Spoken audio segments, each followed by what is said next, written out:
There is work, there is challenges, there's hardships, but what I always tell, especially aspiring people who are wanting to get into this space, is the biggest benefit and the thing I'm so grateful for in taking this leap is there's not a day that I wake up and question if I'm doing what I'm supposed to be doing, right? If they're fasting blood sugar between 75 and 86 milligrams per deciliter, and you will save lives. Wow. And that kind of just stuck with me because I'm like, oh my gosh, I can do that. Like I can help people with their blood sugar. That's simple. Like that can be kind of like a gateway into things. What have been some of the biggest revelations you've had now being fully immersed in your practice and meeting with clients? What are some maybe myth busting? Welcome to Care Less with Carly, the podcast for people who are done playing by their roles. I'm your host, Carly Lynn, and each week we'll cut through the noise with real talk, bold conversation, and expert insights to help you trade perfection for purpose and live life on your own terms. Hi, everyone. Welcome to today's episode of Care Less with Carly. I'm joined by Hannah Brooke, a functional diagnostic nutrition practitioner and the founder of Wellness Haus, which I'm so excited to talk to her about, just launched in October. Wellness Haus is a new platform dedicated to elevating the wellness industry from the inside out. Through her work, Hannah helps people uncover the why behind their symptoms by blending data-driven functional testing with deep self-awareness to create truly personalized health roadmaps. When I met Hannah, what I really loved about her story is how early her curiosities turned into her calling. Hannah started out like so many of us by just trying to figure out how to take care of herself, scrolling through endless health blogs, podcasts, email newsletters, hot takes, and realizing how much conflicting and confusing information there is in the wellness space. So instead of tuning out, she leaned in. Now is helping people transform their confusion into clarity by connecting the dots between mind, body, and behavior. Welcome, Hannah. Thank you so much. What an incredible intro. I'm so happy to be here. What an inspirational start. I was reading your bio, and I know when we spoke, you're only 26. 26? Oh, you right out of the gate jumped into this entrepreneurial path. And this is a question I like to start the interviews off with. If your 10-year-old self could see you now, what do you think they'd say? I love this question because I feel like a lot of answers to this question, you hear like, oh, they would never believe it. They wouldn't really think I would be at this point in my life. But I feel like if you told 10-year-old Hannah what I was doing now, she'd be a little surprised, sure, but she'd be like, oh, that makes sense. Like that makes total sense with kind of what we're passionate about now. Yeah. So this was always your destiny. Yes. Okay. So take us back. You are my go-to health girly, but was health always the path for you, or was this something you stumbled upon? Kind of both. It wasn't always a career path, but it was always an interest and always a hobby. Okay. Really as early as like 11, 12, 13 is when I remember starting just to have curiosity around nutrition, around fitness and things of that nature. Grew up very active, but didn't really know that I could make a career out of health. And to be honest, I think, 10 years ago, it wasn't as accessible as it is now. And obviously the wellness industry was nowhere near where it is now. So I think that going back, I knew that it was always something I was going to be passionate about. But in terms of really making a career path out of it, I didn't know that was a possibility. Did you have any influences in your early life that were in the health space? Yeah. So I feel like I grew up in a very traditional family. We didn't eat unhealthy, but also were not the healthiest. I was kind of the prime like chicken finger child, as I like to call it. So not a ton, but when I was 16, I believe, my middle sister was diagnosed with type 1 diabetes. And I do feel like that really furthered curiosity into more of like the actual science behind certain things outside of just the basic nutrition info that I was learning. Interesting. So let's dive into what your path was. In undergrad, were you already on a path towards health? No, I was majoring in marketing and fashion merchandising. My goal is to be in the fashion industry, move to New York City, which we've done half of that. And I thought I was going to have a long career in the fashion industry. So I majored in marketing and fashion merchandising. Right after college, went into a corporate job in the fashion industry. And how was that? I would say I loved it. It was a great learning experience. I'm so happy that I had a couple of years of corporate under my belt to really just kind of lay some of that foundation that entrepreneurship might not bring you as early. Mm-hmm. And about 6 to 8 months in, I think is when I enrolled in my first nutrition course. So I knew when I got into the corporate world that, okay, this is a stepping stone, not my entire path. And Right. at the same time, social media was a little bit bigger. The wellness industry was blowing up. So it was at that kind of same time as I got into corporate that I realized, hold on a second, I might be able to actually make my passion and kind of side hobby a full time career. So it really wasn't long into that corporate job that I started being like, okay, we're going to divert some of our attention elsewhere too. Good for you to actually go ahead and follow the steps. So I know you enrolled in IIN, and can you tell the listeners a little bit about what that program was and what it exposed you to?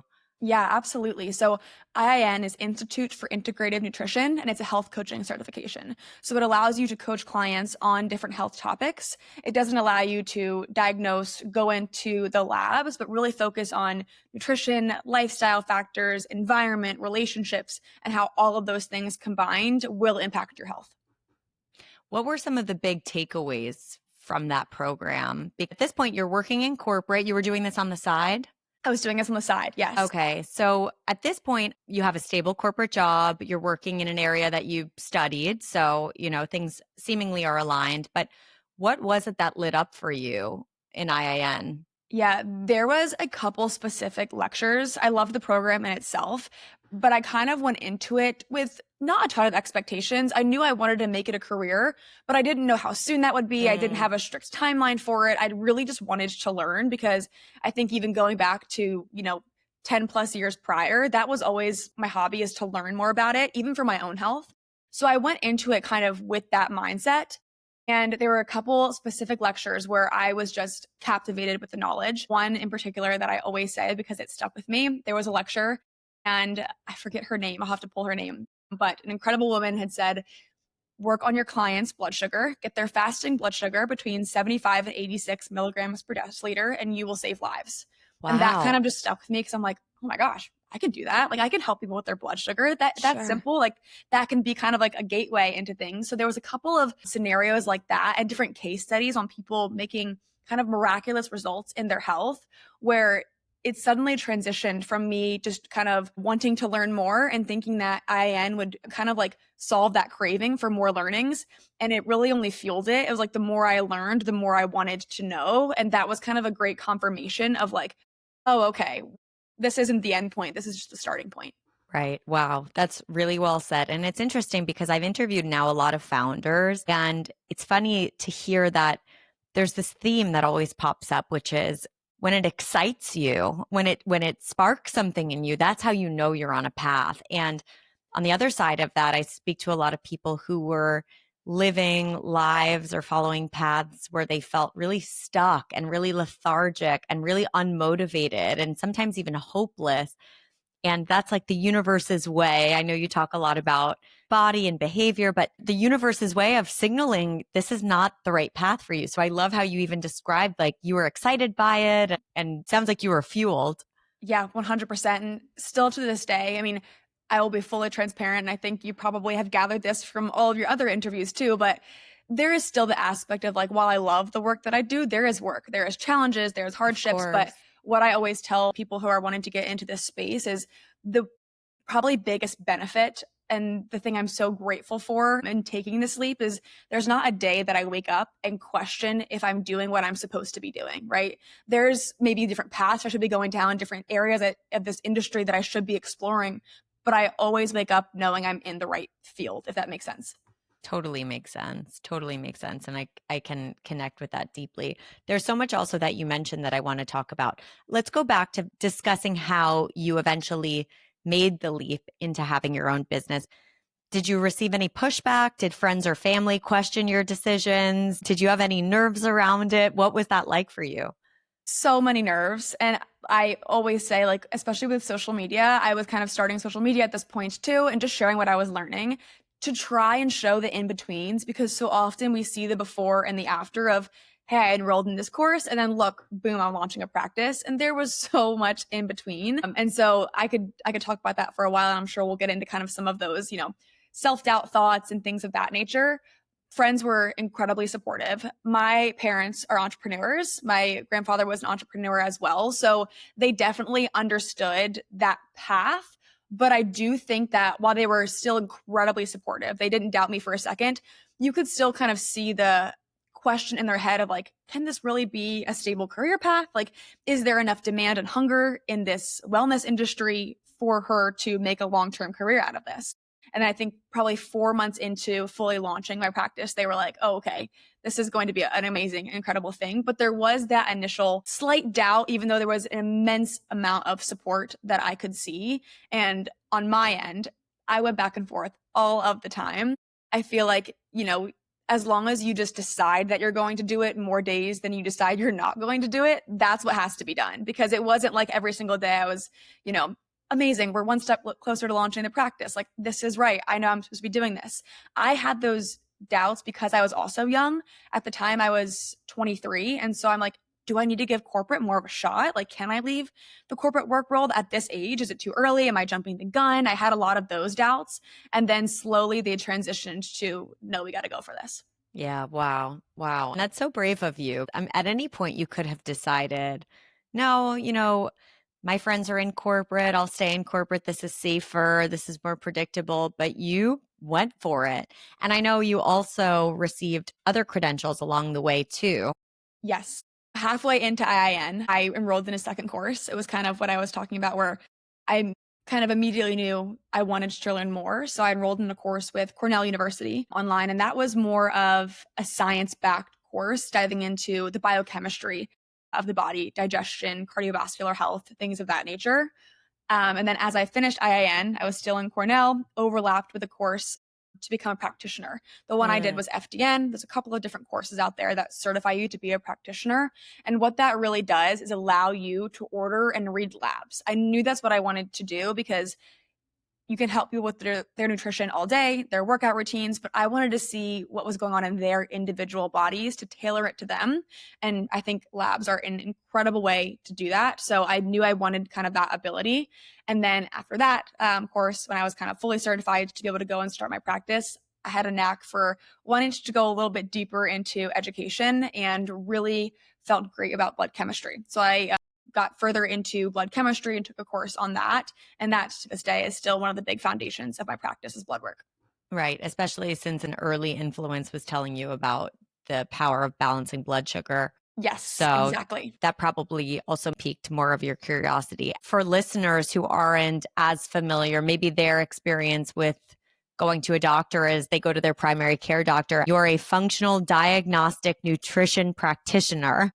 So I think it's helpful for listeners to even hear, like, what does that entail for you? How exactly are you working with your clients to optimize for longevity and for peak health and performance? Yeah, it's a long-winded title, but as a functional practitioner, really looking at the body as a whole and not in siloed symptoms or systems is one of the biggest thing, especially when we talk about blood work. One of the biggest questions or comments that I'll get is, oh, I just had blood work done by my doctor. Everything came back normal. It might come back normal. I always say, give it to me. I'll find a pattern for you. I'll find some sort of takeaway from your labs that you can then use to work on and better your health. And so ultimately, when we're kind of going the conventional route, and I always preface that conventional medicine is great. There is absolutely a time and a place for it. I am immensely grateful for our nurses, our doctors, our surgeons, etc.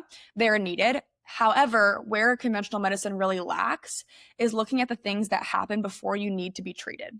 Those things build up over time. For example, type 2 diabetes doesn't just happen. There are a lot of signs that can be worked on. So maybe that patient who is now diagnosed with type 2 diabetes, if we had checked his fasting blood sugar 5 years prior and saw that it was coming out of that optimal range that I mentioned, that 75 to 86, we could have potentially prevented him from type 2 diabetes. And what do we know about that? Type 2 diabetes, obviously metabolic health, and cancer is a metabolic disease. And so you can just do so much good by stopping things early. So our goal, in short, is to prevent so we don't have to treat. Wow. Yeah, it's so powerful. When you, I guess I should say, there's so much noise in the wellness world. What have been some of the biggest revelations you've had now being fully immersed in your practice and meeting with clients, what are some maybe myth busting Yeah. things that you could take us through? I have an advantage I feel like that I'm so grateful for because you're absolutely correct. There's so much noise. And Yeah. by running labs and working with clients, I get to see what's getting results. Like you can read studies, you can listen to podcasts, you can read books. All those are great. And I love those. I have my tried and trues. But one of the most impactful things is to see what is actually getting results, right? If there's a supplement recommended, probiotics, for example, will be a myth buster right there. They're marketed in a way that is kind of, shown to us as you should take these every day ongoing. Your gut constantly needs probiotics. I find that very the opposite in practice. I run a GI map, which is a gut test, and it tests the strains of your good and bad bacteria. And more often than not, I actually see the good bacteria elevated, kind of overgrown. And so in that case, when you're taking a probiotic, you're throwing more fuel on the fire, right? You're throwing more good bacteria at the gut when it's already overgrown in good bacteria. Right. And so that is one that I kind of always love to say Yeah. as kind of Oh, a myth right. busting thing. There's so much promotion about taking probiotics. What are a couple Yeah. others for And our for the right listeners? person, probiotics can be great. I'm a fan of them when you are doing them kind of strategically. Right. I would say, as far as a couple of others, I think that we are just given these generalized supports because, after all, the wellness industry is an industry and it's Yeah. a big, profitable industry. Yeah. So, for example, greens powders. I have so many people come to me with greens powders asking if they should stay on them. And look, I think they can be absolutely great. But I just feel like we need to get to this place where it's a little bit more targeted and less Mhm. generalized. And I think also if we want to go a little bit deeper into the actual functional industry beyond just kind of like the normal info that's out there, if there's somebody who's listening to this who they're pretty well versed in the wellness space, there's a lot of things that I think that we're going to see change in the wellness industry. The gut's a big topic, right? We're talking about that constantly. We're talking about candida overgrowths, bacterial overgrowths, and now a lot of supports and companies are targeted towards fixing the overgrowths in your gut, healing the lining of your gut, that quote unquote leaky gut. All great, but we're starting to now lose track of the why, right? If there's a bacterial overgrowth and you're going to take a antimicrobial for that, great. But we also want to consider why that bacteria overgrew in the first place. And Mm. so what I see a lot now is kind of this topic of environmental medicine, really looking at the mycotoxins, the heavy metals, the environmental toxins in our soil, and considering how that could be driving some of the symptoms to make sure that we're not kind of getting lost in some of the quote functional band-aids. Like just like there are conventional band-aids, there can be functional band-aids if it's not getting to the root of the issue. So I think there's a lot of myths out there in regards to you can fix your bloating, you have an overgrowth, let's just kill the overgrowth. Why is the overgrowth there? Like we're kind of Mm. still needing to get to like the true root, if that makes sense. Right. It does seem like the industry is leaning more into these biohacking products, either they're wearables or app tracking or whatever it is. I do think people are waking up or taking more of a curiosity in their health. But to your point, it's not just fixing the outcome of what's happened. It's understanding why. And especially if you live in a major city, if you live in New York City, you're exposed to so many toxins all the time. So I think even just understanding what is it, or maybe there's simple fixes, or there's things that you can do to help get an air purifier, drinking cleaner water, just small things. 100%. Always starting with your environment. I think people are very quick to order a supplement, but I always say before you go to order a supplement and you add something to your routine, look at your air, your water, and your food first. Like, how can we filter the water to make sure Yeah. there's not metals and toxins coming in? Same with the air purifiers, especially in New York City. And so, looking at those more foundational things first will only make whatever supplements that you add on to it strategically more effective. And when you work with a client, are you usually working with them over a longer period of time, or what does your practice look like? Yeah, that's a great question. So it's evolved, and I think we'll continue to see practices in the industry evolve. Previously, you've had a lot of these kind of 3-month-esque programs. I've really moved away from that, and I've gone more towards the 6-month to a year program. The reasoning for that is because, one, I'm not the person to guarantee results on a certain timeline, right? Because Right. what happens if we say we're going to heal your gut in 3 months and then we find there is mold in your environment? And that takes a lot longer than 3 months to kind of, really solve for. So I really love the lit of working with clients for 6 months to a year plus and have them do labs on, at least an annual basis, if not 2 times a year or quarterly, and kind of build that strategic annual roadmap with them, depending on what their goals are. Maybe it's just for longevity and prevention. Maybe they're trying to conceive in the next year. So I personally work with clients on a longer timeline than I think a lot of other practices out there. There can still be great benefits to both, but I do think that we'll start to see people in the industry geared towards a longer amount of time to work with a client. Yeah. I'm really excited to see how the healthcare industry continues to evolve, because I do feel like people are demanding more now, which they should, because the Yeah. one size fits all approach doesn't work. For you, what does success feel like when you're working with a patient? Yeah. Success is a combination of seeing improvement in the symptoms and in the data. And so sometimes you can see improvement in the data before you can see improvement in the symptoms. And that's really fun. And that's one of the reasons why I love blood work, because it is a more accessible test and you can see changes in those biomarkers, every quarter. And so one of my favorite things to see, fasting insulin, I have yet to see it tested by a conventional doctor in my 3 years of practice thus far. It is correlated to every single major disease, cancer, Alzheimer's, heart disease, you name it.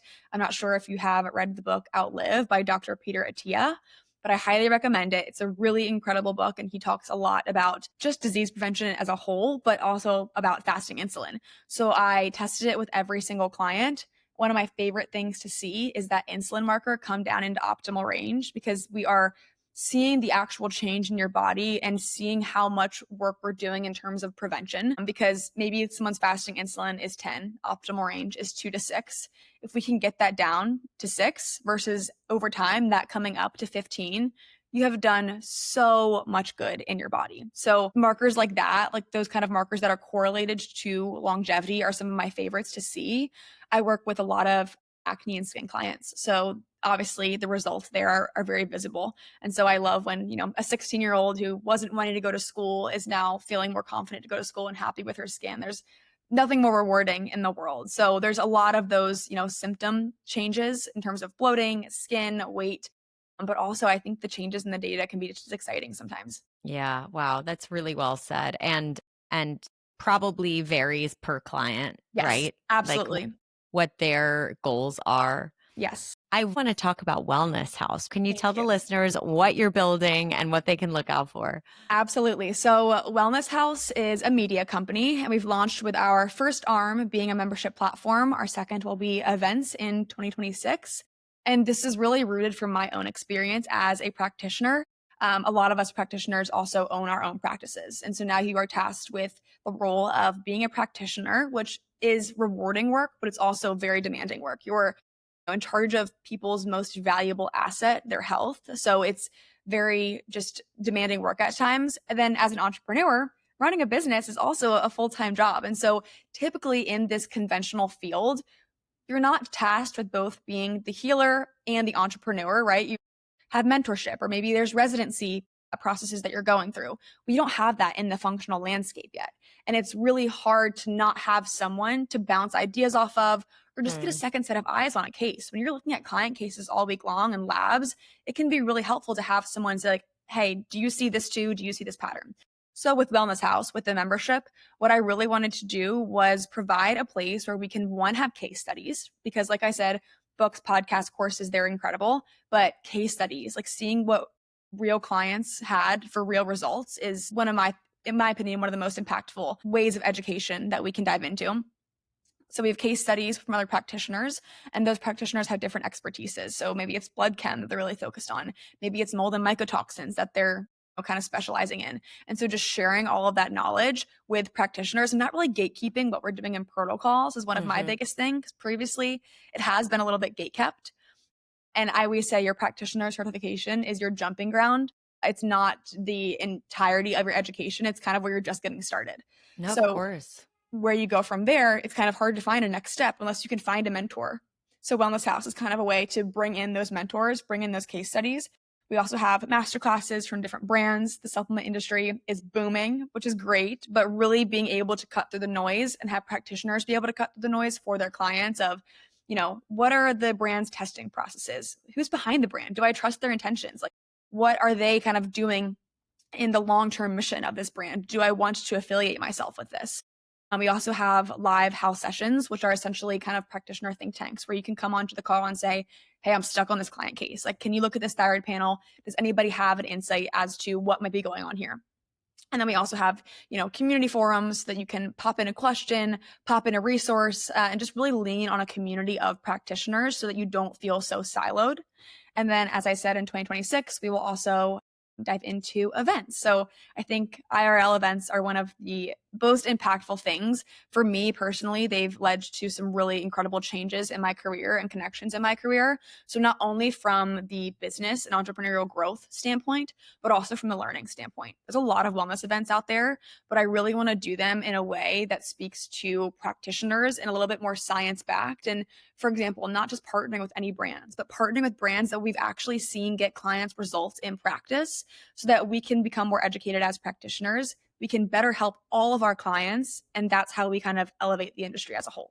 That's so great. So, will Wellness House also have a membership for your clients or just consumers, or it's targeted specifically for practitioners? Right now, it's targeted specifically for practitioners, but as we look to the future, there's a lot of philanthropic things that we like to do, a lot of things we want to do for clients who maybe aren't a practitioner, but really want to get their hands on education. I've worked with a lot of incredible clients who are so eager to learn. So lots of branches in the future. Yeah, because even as you started your curiosity around health with so much conflicting information, it would be nice to have a single source of truth, or taking the brain power of different practitioners and making Absolutely. informed resources available.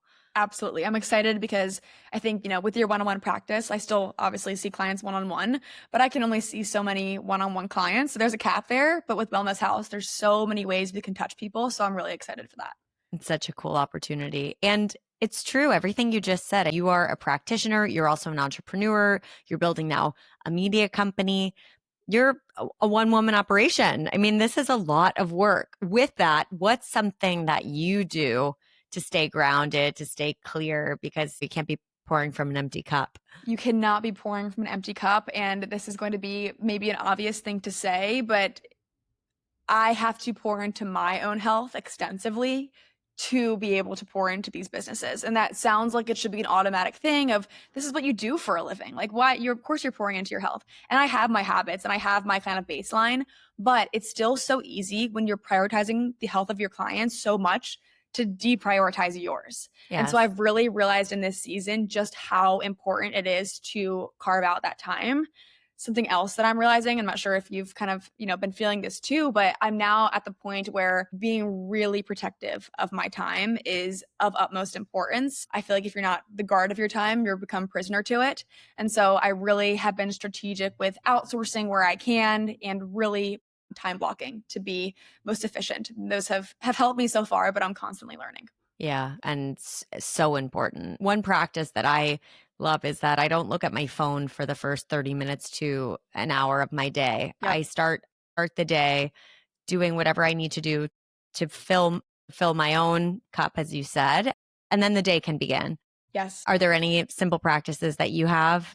One of my favorites. I started this about a year ago, but I found that if I was immediately going into reactive work in the morning, AKA answering emails, answering client messages, I would kind of carry that energy throughout the day of like reaction. So I made a rule for myself that the first hour of my workday is creative, proactive work that I feel like is moving the needle in my business because that's the energy that I want to carry throughout the rest of the day.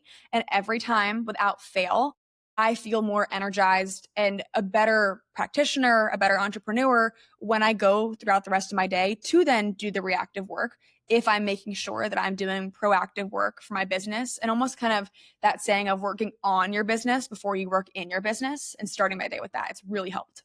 That's great. And are there any other health trends or wellness trends that you're really excited about right now that maybe our listeners can feel inspired by? Yeah, absolutely. I think the wellness industry we're getting to this really cool point where we are educated, clients are educated, practitioners are educated. There's incredible research coming out. So I'm actually really excited about peptides. I'm not sure if you have dove into them a ton, but I think they are going to be more mainstream within the next 5 to 10 years, obviously depending on a lot of regulatory things, but there have been some incredible results from certain peptide combinations.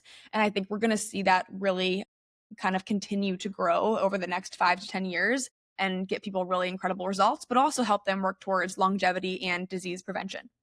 So great. Yeah, I've read a little bit about peptides, but I think to your point, there's a lot that's being constantly released. So I'm Yes. also excited to see what that next chapter looks like.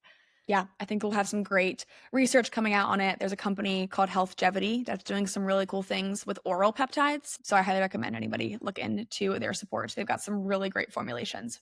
Okay, I'm going to make a note to do that. Yeah. How can listeners learn more from you, work with you, follow you, keep in touch? Yes, absolutely. So my current one-on-one practice is full for the time being, but if I open up client spots, they will always be released either on my Substack or on my Instagram. So Instagram is at Hannah Brooke Wellness. And then our Wellness Haus Instagram is at Wellness Haus Official. Haus is spelled Haus.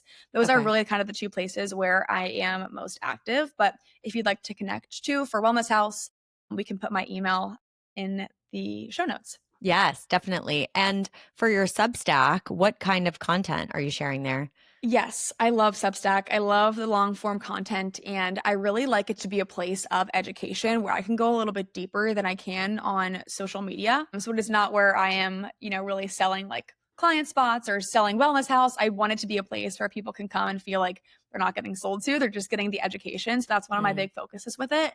And so I really dive into a number of topics from different biomarkers on blood work. I think that there's the basics of blood work that everybody should have an understanding of just for their general health. So the basics of blood work, different functional lab testing, what you can do to support your body if you are dealing with different health issues and maybe you don't have the funds or the time to work with a functional practitioner. So I can kind of give that advice in a long form content way.